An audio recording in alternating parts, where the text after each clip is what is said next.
Hello everyone. Today we are going to start the essay of youth and age.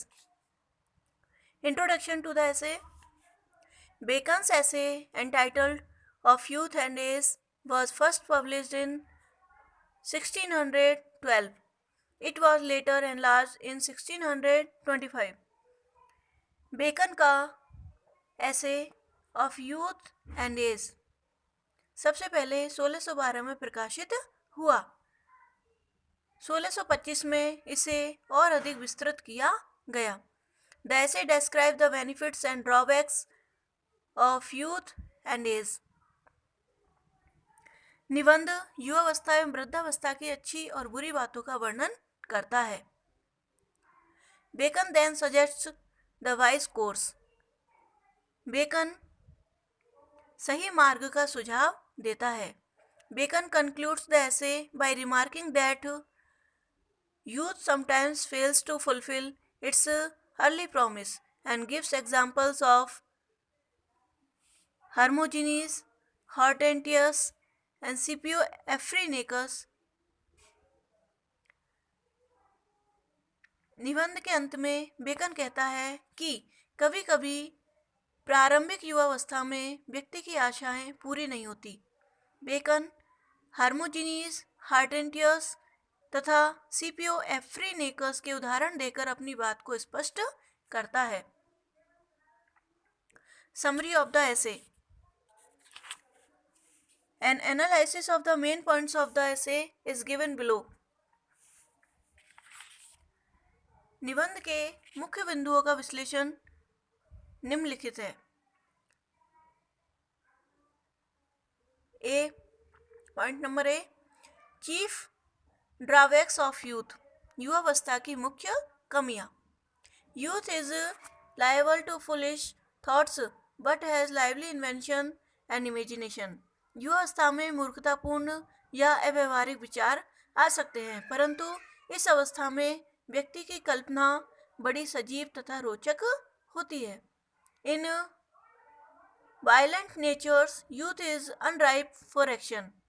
यदि युवावस्था में किसी की प्रकृति तीव्र हो तो ऐसे व्यक्ति परिपक्वता से काम नहीं कर सकते।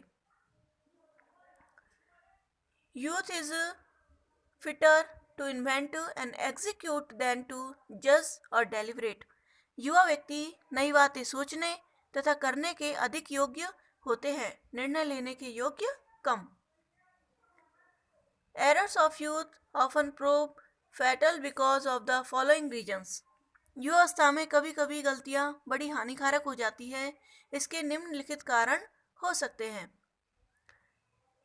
अटेम्प्टिंग टू मच, आवश्यकता से अधिक कार्य करने का प्रयत्न करना। Only thinking of the end and ignoring the means, साधन की न सोचकर केवल साध्य के बारे में सोचना। होल्डिंग टू इम्परफेक्ट प्रिंसिपल्स, अपूर्ण साधनों में विश्वास करना। Reckless innovations, extreme remedies and reluctance to acknowledge errors, अति उपचार, गलतियों को स्वीकार करने में झिझकना, etcetera. Chief drawbacks of age, वृद्धावस्था की प्रमुख कमियां। Age is too much fond of raising objections. वृद्धावस्था में व्यक्ति हर बात में आपत्ति उठाता है। Age is too fearful of adventures. वृद्धावस्था में व्यक्ति साहसिक कार्य करने से डरता है। Age is too contented with only partial success. वृद्धावस्था में व्यक्ति आंशिक सफलता से ही संतुष्ट हो जाता है। The wise course of action, the wise course is to employ both young man and old man in business which requires. बुद्धिमत्ता का यह मार्ग है कि युवा व्यक्ति एवं वृद्ध दोनों का सहारा लिया जाए और कार्य में दोनों प्रकार के लोगों को लगाया जाए, विशेषकर निम्न कार्यों के लिए। इमीडिएट एफिशिएंसी, जिनमें कुशलता की तुरंत आवश्यकता हो, जिन कार्यों में कुशलता की तुरंत आवश्यकता हो। एफिशिएंसी इन फ्यूचर, भविष्य में योग्यता की आवश्यकता हो। Young man of today learning from their elders and themselves growing older for future use. आज जो युवा है वह बड़ों से सीखेंगे और भविष्य में अनुभवी व्यक्ति के रूप में कार्य करेंगे। External success which requires both popularity and authority. बाह्य सफलता की जिनमें आवश्यकता हो प्रसिद्धि की तथा अधिकार प्राप्ति की। A combination of the moral freshness of youth and the practic political sagacity of old as.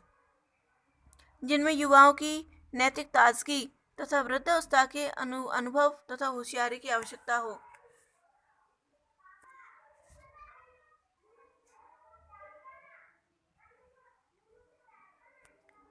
Youth sometimes fails to fulfill its early promise. Bacon gives 3 instances. कभी कभी youth sometimes fails to fulfill its early promise. Bacon gives 3 instances. कभी कभी युवा व्यक्ति अपनी कुछ early promise, कुछ शुरुआत के कुछ प्रॉमिसेस को, कुछ वादों को पूरा करने में फेल हो जाते हैं। Bacon gives 3 instances. बेकन 3 प्रकार के उदाहरण देता है। When the mind cannot bear a continuous strain as in the case of Hermogenes. जब व्यक्ति का मस्तिष्क निरंतर भार को सहन नहीं कर सकता, जैसे हर्मोजीनीज के साथ हुआ। सेकंड है when the youth's gift are not at all appropriate for old age as in the case of Hortensius and. जब युवा व्यक्ति की विशेषताएं वृद्धावस्था के लिए उपयुक्त नहीं होती, जैसा हर्टेंटियस के मामले में था। When men begin with too lofty aims as was the case with Scipio एफ्रीनिकस। जब व्यक्ति अत्यधिक उच्च उद्देश्य लेकर चलता है, जैसा सीपियो एफ्रीनिकस के मामले में था। तो ये तीनों ही केस ऐसे हैं। ऐसे केसों में ये इनके उदाहरण देता है कि वृद्धावस्था कभी कभी अपने शुरुआत के वादों को पूरा करने में, युवावस्था में व्यक्ति अपने शुरुआत के वादों को पूरा करने में कभी कभी असफल हो जाते हैं। Okay, thank you.